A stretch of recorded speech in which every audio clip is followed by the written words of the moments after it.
Hey, man. How's it going? Good to meet you. Good to see you. I'm Good good. to see you. How about you? I'm good. How's it going, guys? Here at the new office, I have a visitor coming from Manila. Actually, he's originally from Africa, but he's in Cebu City to visit for a couple of days, so looking forward to meeting him. His name is called Success, and he's downstairs, so let's go say hi.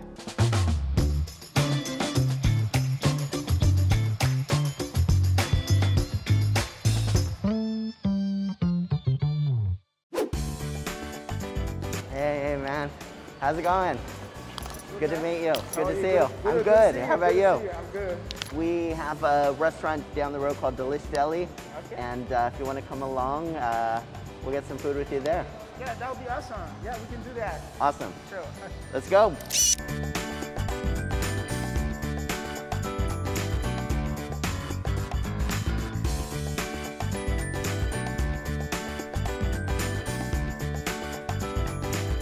Please have a seat anywhere.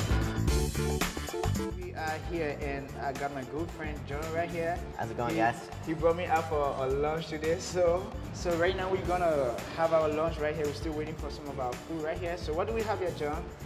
Right now we got some chocolate waffles because we know chocolate's your favorite. Yeah, chocolate is my favorite right here. As you can see right here, I'm so happy right now. And then we got some buffalo chicken wings coming for you. Okay. Bit of French fries. And it's spicy, right? Because I It love is spicy. Yeah, Yes, I love spicy too. Yeah.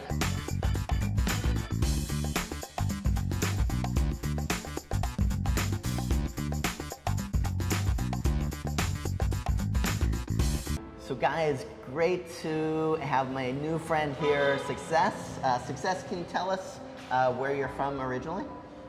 What's up, guys? So I'm Success, and I'm from Liberia, West Africa. You've been living in the Philippines now. Where's the primary place that you've lived in the Philippines up to this point? For the first time I came to the Philippines, that was 2018. Okay. And I live in Cavite, and then later I moved to Makati, and right now I moved back to Las Piñas. Sure. So Las Piñas is just between Makati and Cavite, so it's like a middle. I understand. So what brought you to the Philippines to begin with? I actually had a cousin here in the Philippines who has his Filipino family. Okay. Yeah, so he's also from Liberia, and I came here to go to school. So when I came to the Philippines, like, he did all of my processes to come to the Philippines. Nice. So I came here to study, and to play soccer, because I'm actually a professional soccer player. Amazing. Yeah, so that's why I came to. That's my primary reason of coming to the Philippines, like school and soccer. I understand. Success also has a YouTube channel, and I'll make sure and drop a link to it below. Make sure and check out his channel. But I noticed one of the videos that you had on recently on your channels was about racism in the Philippines. Can you share a bit with us? You know, have you felt that the Philippines has racism here? Have you been impacted by that, or not at all?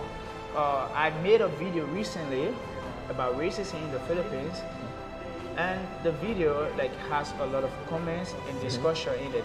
So I just want to make something clear. Racism is a broad topic. It's a very big topic. So it can be done in several ways. For the fact that I made some videos, I said, my point was that Filipinos are not actually racist. But the people who becomes racist are the people who are ignorant. Like, you know, sometimes if you're walking on the street, you see these street kids, they're gonna say, "Hey, you nigga." Sometimes they're gonna even insult you, but you know, you don't mind those things. But the real Filipinos, the people who really know what they are doing, they are not racist. I've never been discriminated in the Philippines because of my color. Sure. But on the other hand, I have been loved in the Philippines because of my color. Right. So a lot of people love me just because I'm black and for my personality, right? Yeah, so the first thing I think is the personality. Secondly, people just choose to love me because I'm black too. Filipinos really love black. I don't know why. But for you out there watching, maybe you're in the US, you're in Africa, I want to tell you for real, Philippines is not a racist country. I have not experienced racism here. There will be some people who's calling me, "Hey Job," like they are calling me Job.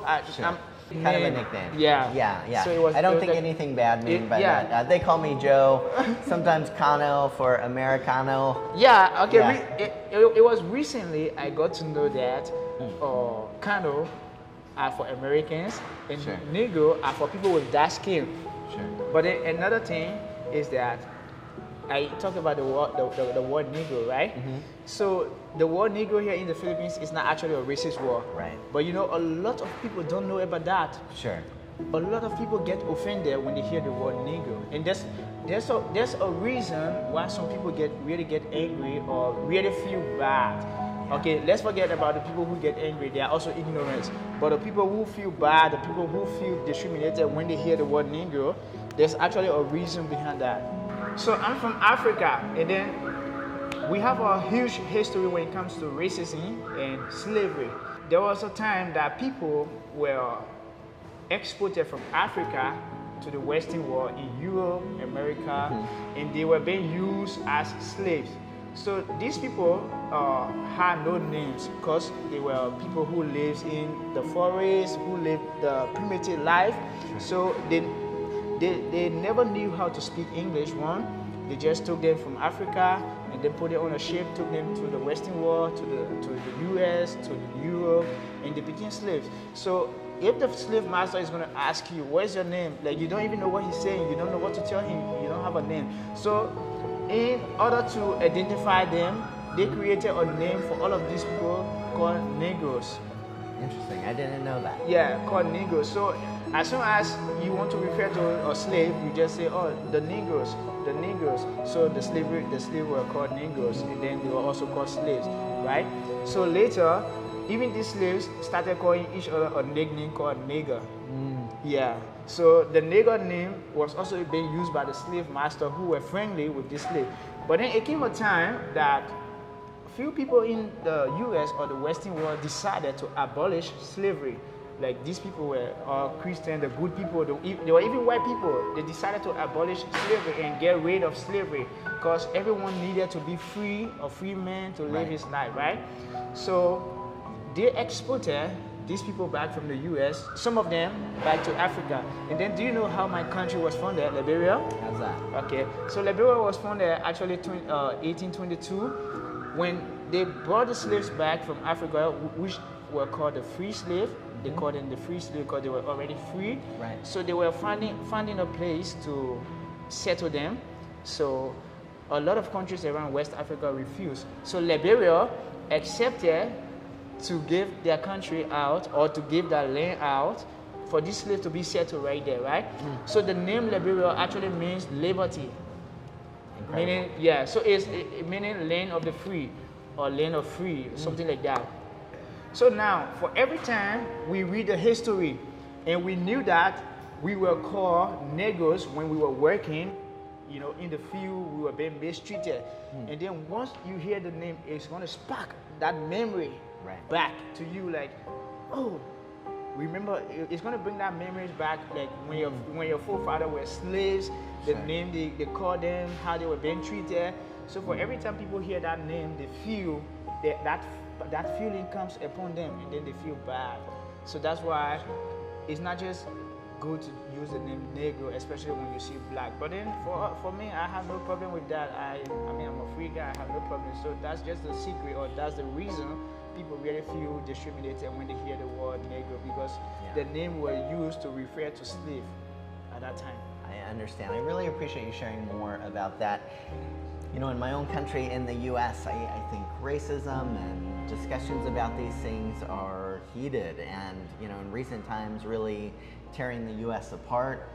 In the Philippines, I think that people here don't necessarily have the same kind of feelings or the tensions in the past as maybe we do, because the overwhelming majority of people here are Filipinos. It's not quite as diverse as the US or a lot of other countries, and so I think it's so helpful for you to be talking about these things here in the Philippines to really get people to, you know, be able to think through you know, these type of things a little bit more.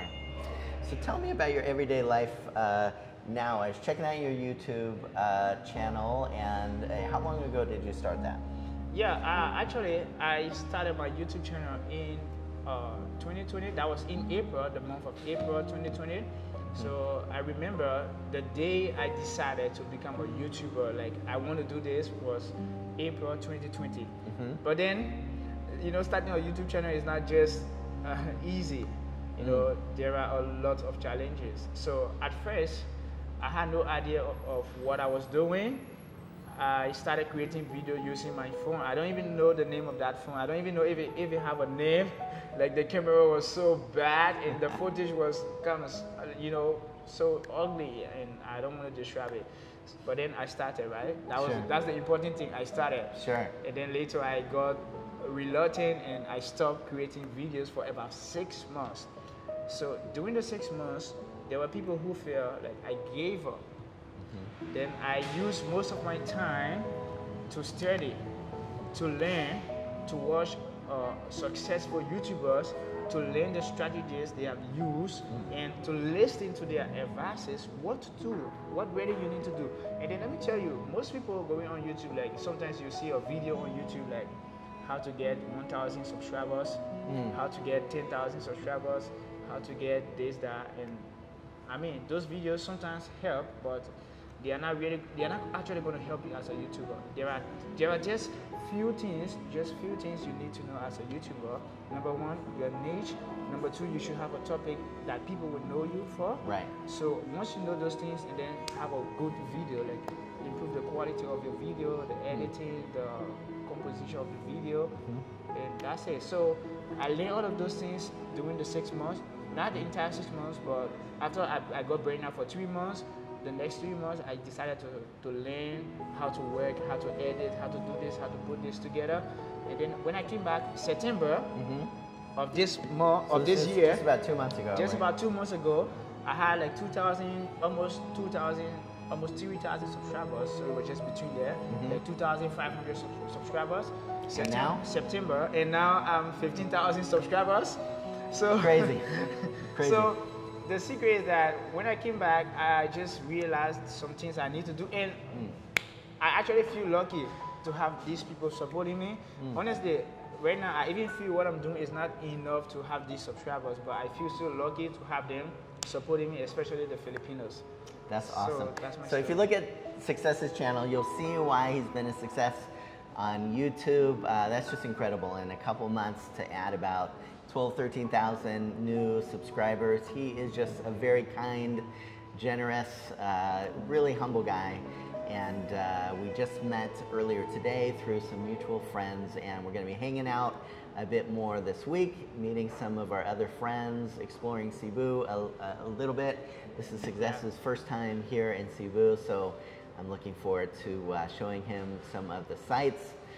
As mentioned though, guys, make sure and to check out the link below to Success's YouTube channel. Say hi from John Smulo TV over there, and I just know that you're going to love his content. Yeah, but Success, look forward to our week traveling around to come, and thank you for taking some time today to be on the channel. But yeah, man, I'm so excited to meet you. Man, like this is like an unexpected event or meetup, because I never expected to meet someone in Cebu City. Like I was just planning to go to Toledo to meet Raymond or something. Even Raymond, like I've never met him in person. Sure, he's a great guy. Meeting you today, like I'm really excited. Like I believe in Drew Bensky saying just go. So sometimes you don't have to be afraid, man. You want to travel the world, you just have to go, man. You'll meet people, I had a free lunch today. He just offered me, like, he brought me out here and I had lunch, right? So I saved up a little bit. So you see, so just go, man. And I really appreciate you for having me on your channel, and I appreciate you for also recommending my channel. And I want to promise you, like, we're gonna grow together. Let's just keep working together, and we can do it, man. The people who are big YouTubers today, they started just like us, so we can do it together. Yeah. So I like it. Great words. Well, guys, as always, thank you so much for taking the time to watch, and take care.